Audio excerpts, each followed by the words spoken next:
व्यक्ति के मन में प्रश्न हो सकता है कि मूलभूत वेद भगवान के धाम आध्यात्मिक जगत में रहते हैं, तो भौतिक जगत में वेद कैसे प्रकट हुए?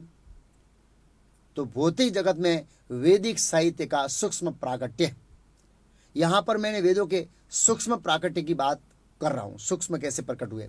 क्योंकि भौतिक जगत का जो सर्जन है वो दो स्तर पर होता है, सूक्ष्म और स्थूल।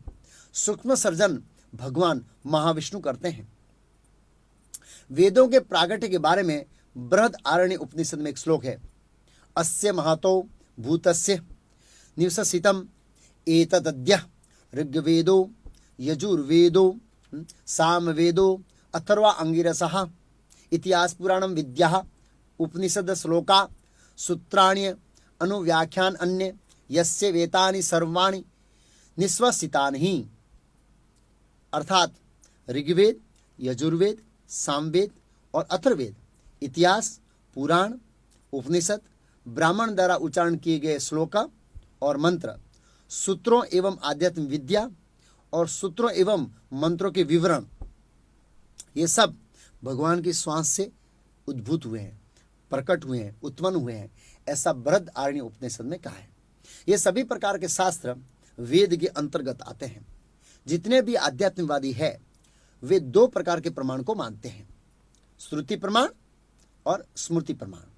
लेकिन कुछ आध्यात्मवादी मात्र श्रुति प्रमाण को ही मानते हैं और श्रुति प्रमाण को, स्मृति प्रमाण को नहीं मानते, क्योंकि स्मृति शास्त्र ज्यादातर ऋषियों ने लिखा है। जो लोग पुराणों को प्रमाण नहीं मानते हैं वे तर्क देते हैं कि पुराण बाद में आए और पुराण काल्पनिक है, वेद ही मूल है। लेकिन यहाँ पर श्रुति प्रमाण है कि पुराण भी वेदों के साथ प्रकट हुए। पुराण भी, इस श्लोक में बताया, सभी वैदिक साहित्य एक समय में प्रकट हुआ, एक साथ में। ये सब भगवान के श्वास से प्रकट हुए हैं, तो भी लोग पुराणों को नहीं मानते। क्यों नहीं मानते? क्योंकि पुराणों की जो कथाएं हैं वे अलग अलग युग, अलग अलग लोक और अलग अलग समय की कथा है। इसलिए एक दूसरी कथा में क्या आता है? विरोधाभास आता है, जिसके कारण तथाकथित विद्वानों को समझ में नहीं आती है एक ही कथा अलग अलग दृष्टिकोण से। इसलिए वे सोचते हैं कि पुराण काल्पनिक है। यह मूर्ख विद्वानों का तर्क है। बड़े बड़े विद्वान लोग भी पुराणों का त्याग करते हैं।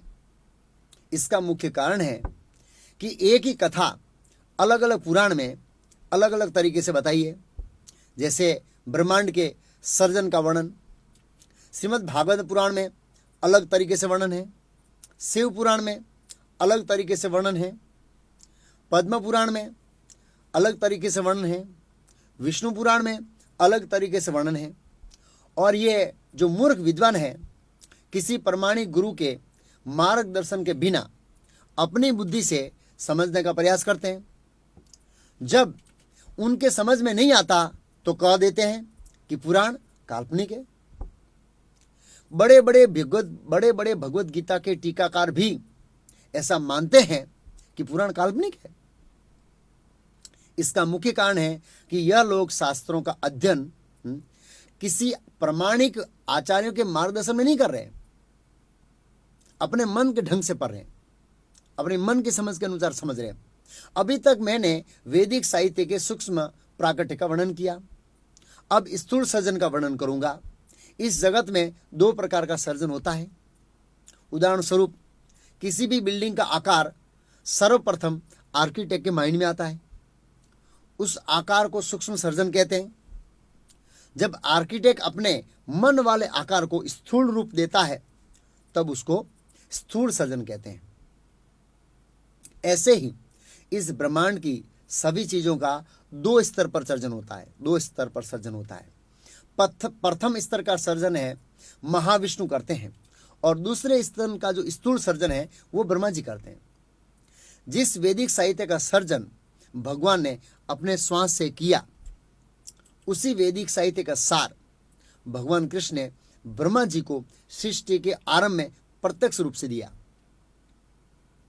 जैसे भगवान कृष्ण ने अर्जुन को दिया था, ऐसे ही ब्रह्मा जी को दिया, जिसका वर्णन श्रीमद् भागवत में है। भगवान ने अपने श्वास से वैदिक साहित्य का सर्जन कर लिया, परंतु साथ साथ ब्रह्मा जी को प्रत्यक्ष ज्ञान भी दिया। जैसे हम स्कूल कॉलेज में जाते हैं ना, पुस्तक के रूप में ज्ञान तो रहता है, साथ साथ शिक्षक विद्यार्थी को सिखाता है। ऐसे ही भगवान ने वैदिक साहित्य को साउंड फॉर्मेट में अलग रखा और व्यक्तिगत रूप से ब्रह्मा जी को दिया, जैसे अर्जुन को दिया। ऐसा वर्णन श्रीमद् भागवतम, ब्रह्म संहिता और बहुत सारे अन्य शास्त्रों में इसका उल्लेख है।